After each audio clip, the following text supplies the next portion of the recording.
Hey everybody, welcome back to my kitchen. Today I'm having to can a bunch of mangoes. I've told you, I think in the past when I made a couple of my other dishes with mangoes, that we have two mango trees out back. One is these beautiful mangoes, and I've got a pile of them here. I've been picking them up off the ground outside and don't want them to go to waste, so I'm going to can them. But like I said, we have this type and we have these, which are much larger.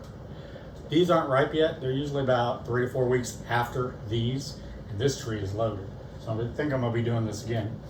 But one thing to know about mangoes, if you're allergic to poison oak or poison ivy, when you pop them off the tree or they're on the ground, the sap that comes out of the stem and the branches, it irritates you just like poison ivy and poison oak.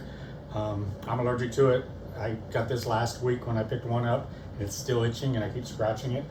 The juice, however, no, you're not allergic to that. So let me show you how we process these and break them down. You can see there's like a round, almost a curve at the top and then a little flat at the bottom.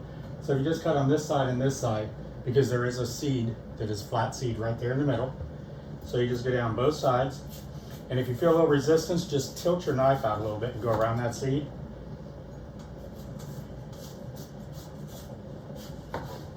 And you can see the seed right there. I hit a little bit and right there. And then you have your two halves. So I'm going to go through and get all of these cut up. And then I'll bring you back and I'll show you my simple trick on peeling them.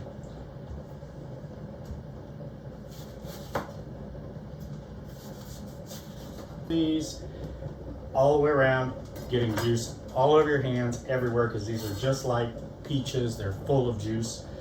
Instead of doing that, I'm going to go ahead and cut this one, and then I'll show you what I do. Chew. I'm going to need the knife for right now. Let me lay it over here out of the way. And I'm going to get, I call this my mango glass. I only have one like this. It works perfectly for mangoes. I've already got juice on my hands, so let me get that off a little bit. But for peeling and I'm going to just throw them right in here. If I have room, let me make some room here. Stack up these mangoes out of the way. Okay. So like I said, instead of peeling each one, I just take a mango, I set it on the side of the glass, and I go down. Oops. I'm going to skip that one because it didn't come out right. Start over, Michael. Okay, so just take a mango, set it on the side of the glass, and peel down. You got the mango and the skin totally separate. So I'm just going to go through and do all these. You're going to get a lot of juice. So do it on a cutting board that has a little rim, and all this extra juice is going to be in the bottom of this pan. It's good to drink. I usually freeze these, and I do have a lot in the freezer. As you can see how fast this is going. But those I use for frozen daiquiris, margaritas, even homemade ice cream. Put them with a couple frozen bananas, and that's all you need for ice cream. Nice and refreshing. You can make sherbet out of these instead of putting any bananas with it. I think I have a couple recipes I'll link down below. But we're just going to cut all these up. I usually do them in pints. I'm going to do these in quarts. So we'll just do a little longer cooking time. These cook just like, or can just like you would peaches. So if you don't have mangoes where you are, you can do this same thing, except the peeling technique, with your peaches. Put these in. And you don't have to pressure can these. Any fruits and things that you do in a syrup. I've got like a medium syrup going here, which is just sugar and water. And I'm going to can them in that. You just have to water bath them. You do not have to pressure can these. But as you can see, I'm almost halfway done. There goes my lids on the floor.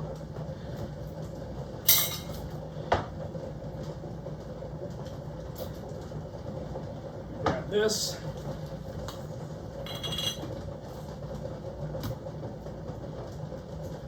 This is just a little trick on peeling that I don't know picked them up about a year after I started doing mangoes. I watched all my friends at work, and a lot of them are from Cuba and South Florida, of course, and they have tons of mango trees around here. I kept watching them peeling them and juice going everywhere, and so there's got to be a better way of doing this. And I grabbed a glass, pushed it down on it at work because I didn't have anything. I thought, let me try that. It comes out perfectly.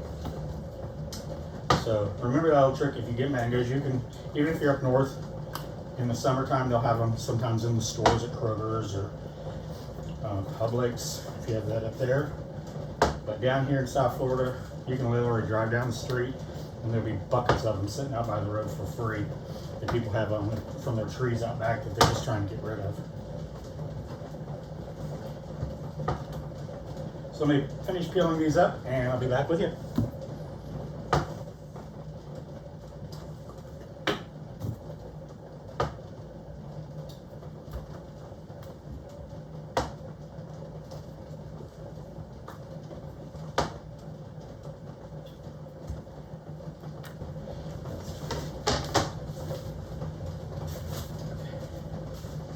All right, grab my knife.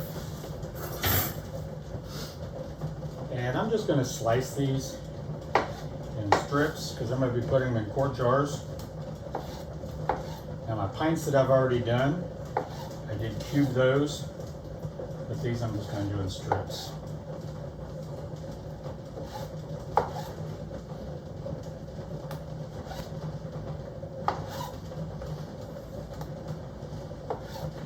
Once you get these all cut up, we're going to put them in just to warm them up in the simple syrup. Now I've already got my quart jars boiling away over here. Yes, they are. I'm going to turn that down. I boil the jars when I'm doing a non-pressure. When I'm doing water bath, I like to boil them and sterilize them really good because you're not getting the cleaning that you would from a pressure canner.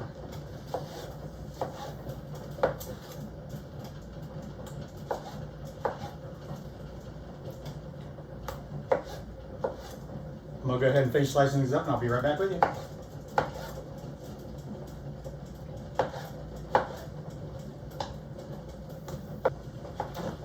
Okay, I'm already just about completed with these, and I decided halfway through there slicing I was going to cut them in slices and then cut them in half, the slices in half. That way you get better filling in the jars. And the last one. And get rid of the knife, my hand. I need to rinse real good because I'm getting ready to get it sticky again. I've already got one container here full of mangoes, and I'm going to put these in this one.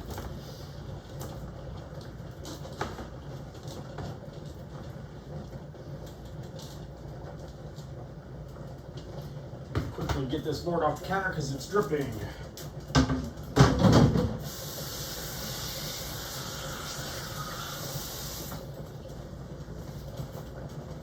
All right, so now I got all my mangoes cut. I'm going to get my jars out of the boiling water.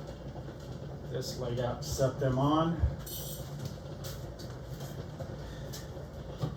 This over here.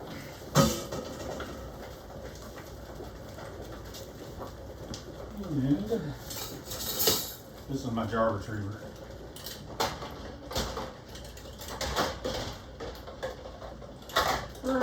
It's a lot easier with pints. Just gonna dump some of this water back in there.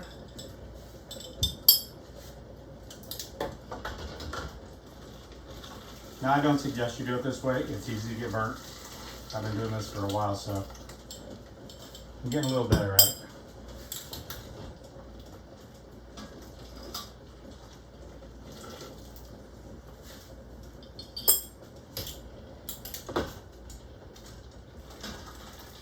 I'm probably going to have just a little bit too much water in here. So I'm going to dump these last two jars in the sink because they would not. It would overflow the canner.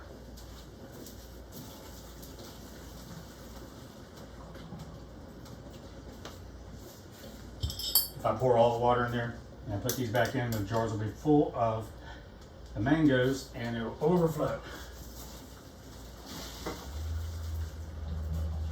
Okay, so I got 6 jars. I'm thinking that might be a good amount. I'm going to clean off my funnel. And put my rack down in there. So it's ready to go. Whoops. It's just hanging on the side. So now let's pour some of the mangoes. We'll start with these into the simple syrup. And I don't mind all the juice going into the simple syrup because we're going to use this to go back into the jars to fill them. And the extra I'm going to use maybe for cocktails. We have a nice mango flavored or infused simple syrup. So we're just going to let them sit in the heat there for a couple minutes and get this out. I've got my lids in here heating up, and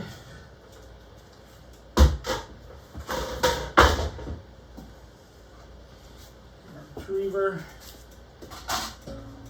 And anybody's interested, I'm using the recipe out of the Ball Complete Canning Guide, and it's 142, tells you how to make the simple syrup and how to do the mangoes. Like I said, the mangoes are just like the peaches. So I think it's 159 for the, it's sad that I know the page numbers. Now watch, I probably get it wrong. I did. So here's this fruits and syrup. It's on 142, tells you how to make, you can use light syrups all the way up to heavy syrups, corn syrups, and honey. And I believe, let's go to pineapples. You can do pineapples. This is the one I'm using. It's the peaches and syrup hot pack method. So I did the pint jars before. Now I'm going to do the quarts. So let me start filling the jars. They've been in there a minute or two, so they're pretty good. Just want to heat them through, get some of the syrup cooked into them. And then we're going to leave 1/2 inch headspace.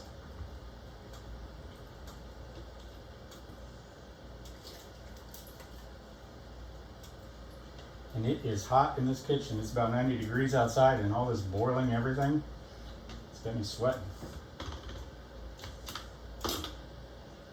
Ooh, jars are still hot.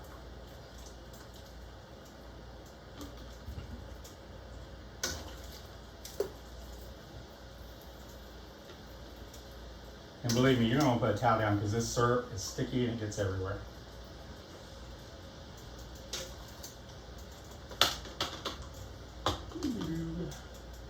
Swap these around. Yours are staying hot. I might need more than 6. I was hoping I had just the right amount.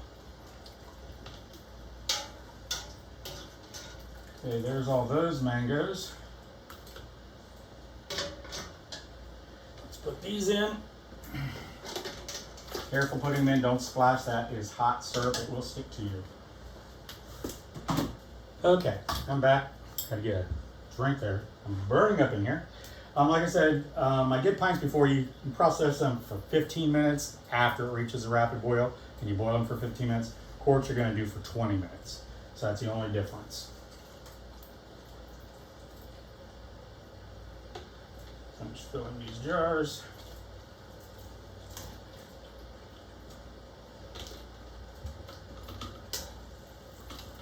And that's going to be a little much. We'll pull that out in a minute.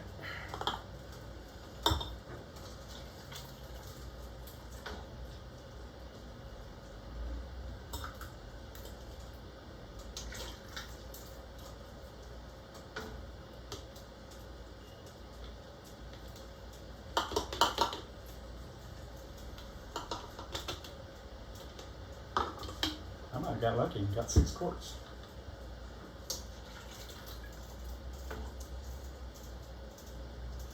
I just know I did not want to waste these. I took Brody out. I saw them all over the ground. I hadn't been out there looking lately, and I couldn't let them go to waste. Actually, this is going to do about 5 quarts because after I push these down, they will go down some to give me the 1/2 inch headspace. And I don't want to do just a 1/2 a jar.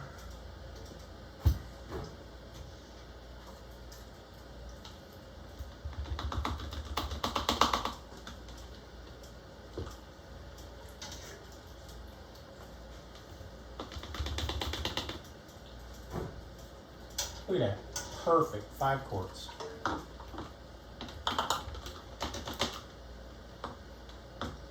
All right, let's get rid of this.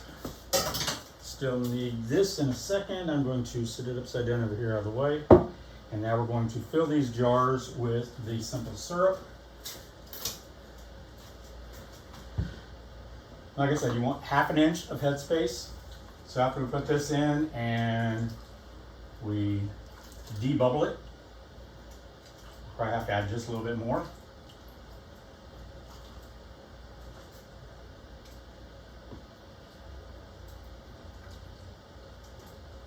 I always overfill just a little bit because I know it's going to go down when I start pushing out the bubbles.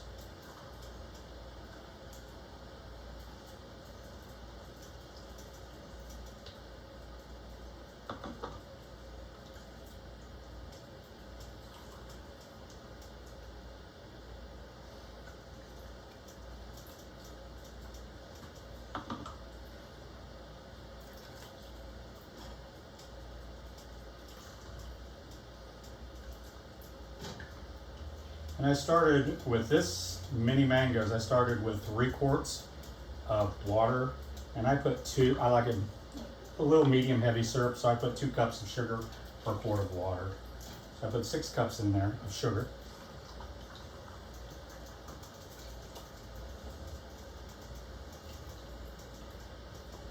All right, just grab a paper towel.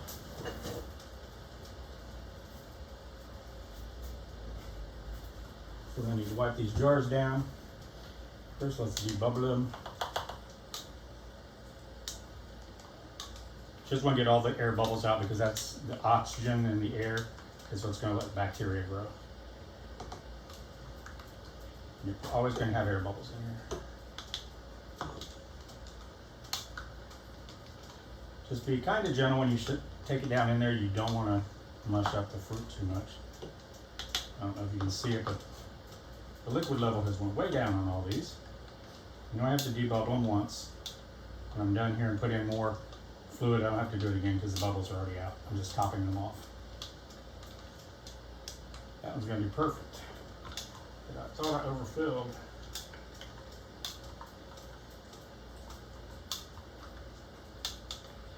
This went way down real fast, so I'm going to put more in just to make sure I get all the air bubbles out.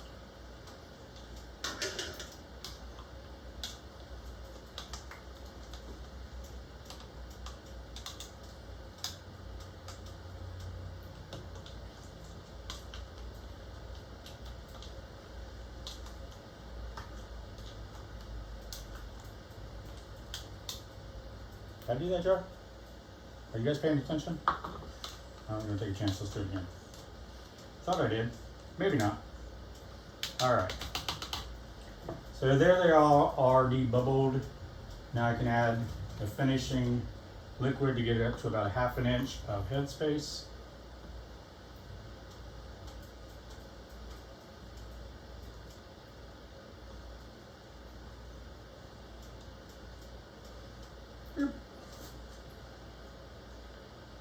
Okay, that looks good on all of them. Put this over here. I'm going to rinse off my debubbler because it is also my magnet. Get the jar lids out.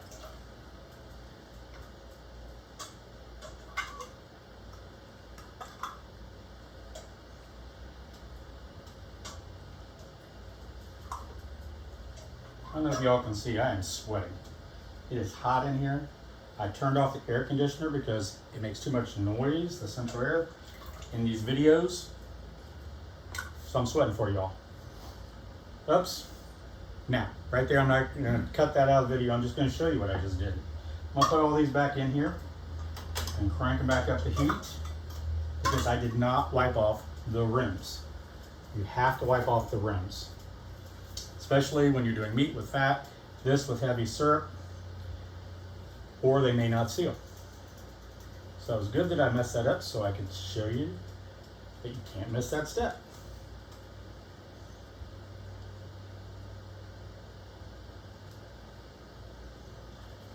Now I'll do one or two per thing because it's going to build up on there and then it's not going to clean.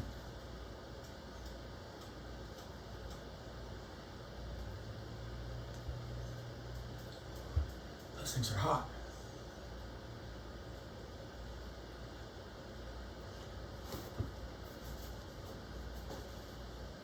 Now when I do meat, I use a little apple cider or white vinegar, and that helps break down any of the fat that might be on there.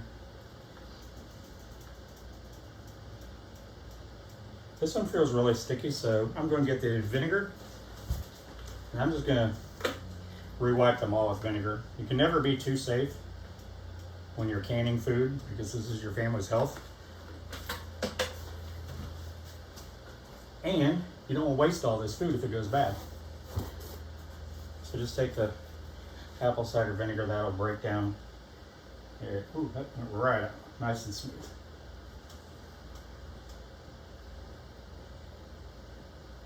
And another trick is with the apple cider vinegar, if you pour it in your canner or pressure canner or water bath canner with about 2 tablespoons, it'll keep your jars nice and bright instead of getting that white film on them from the minerals in the water. Let's turn everything off back here if it's boiling. Turn this back up on high. Now I'll do it correctly.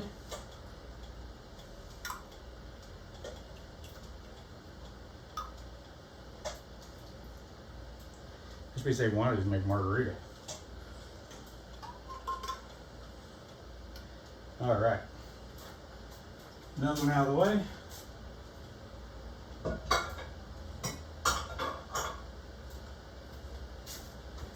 Get my rings.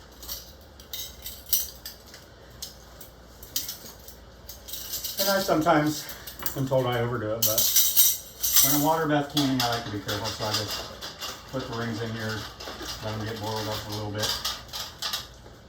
So I know they're clean.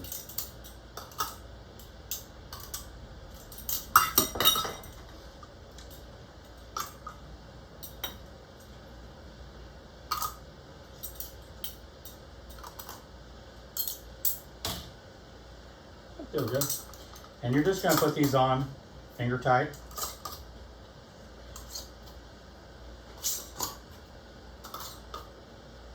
Okay, so we're ready to go in the canner.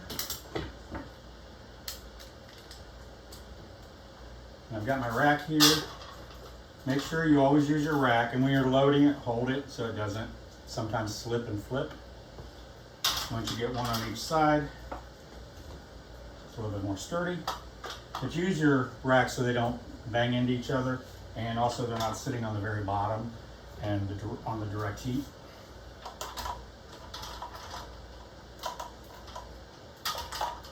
All right, so there's my 5. I'm going to lower it, see how high the water comes up. One of them tipped over. Okay, let's set him back up. I'll move him over here. And I'm going to put this extra jar in the middle and fill it with water just to keep everybody even.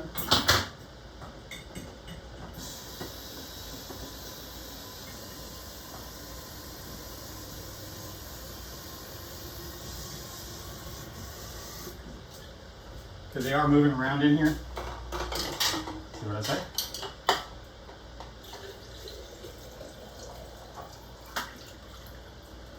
And they're right to the top of my lid, so I need to add about another inch of water.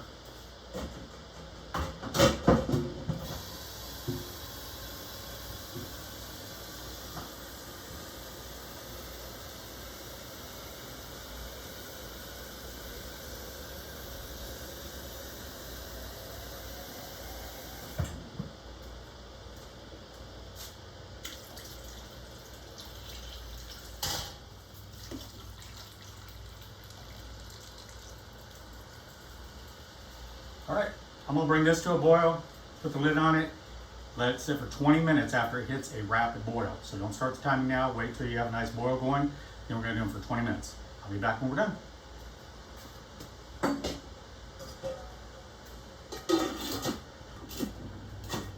Okay, this just came to a boil, so I'm going to boil them for 20 minutes.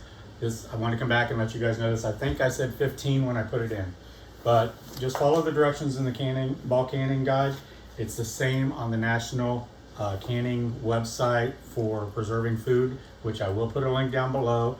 I always strive to tell you guys, always follow their instructions 100%. No matter what I do here, make sure you're following their instructions on canning, whether it's water bath canning or pressure canning. But for mangoes, we did the syrup, had them in the syrup for about 2 minutes. And the reason we do this is mangoes and peaches have a lot of air pockets in them. And we want to make sure we boil that out a little bit, soften it up so the air gets out, and that way they won't float. These are my pints that I did 2 or 3 weeks ago, but you don't want the fruit floating and having the air in there. So for processing the mangoes, it's 15 minutes boiling time for pints, and I'm not gonna pick that up for quarts. It's 20 minutes. That's the mango juice that I got left out, or the simple syrup I had left over, which I'm gonna use later on for some more canning. But I had mentioned the same process for peaches. If you go back to 150, peaches do boil 5 minutes longer. So it's 20 minutes for pints and 25 minutes for quarts. But the same syrup, same process, everything, except peaches, they're a little bit more dense, so you have to boil them a little bit longer. So I'm gonna let this go for 20 minutes for mangoes, and I'll be back. Okay guys, so these had boiled for 20 minutes, and then I let them sit here uncovered after the 20 minutes for about 5-10 minutes. I'm just trying to let it get a little bit closer to equalize the temperature, so when I take them out it doesn't shock it as much, because sometimes you get a little seepage, air gets in or fluid might come out. I'm gonna take these out and set them over here next to my simple syrup I showed you a few minutes ago.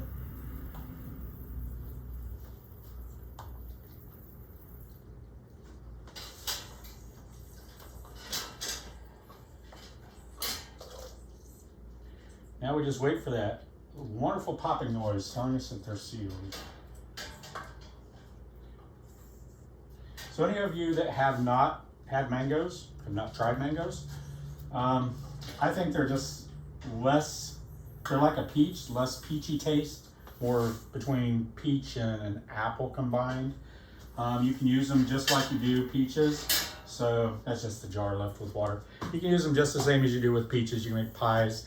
I actually been cracking a few jars lately and putting it over the sour cream pound cake that I made.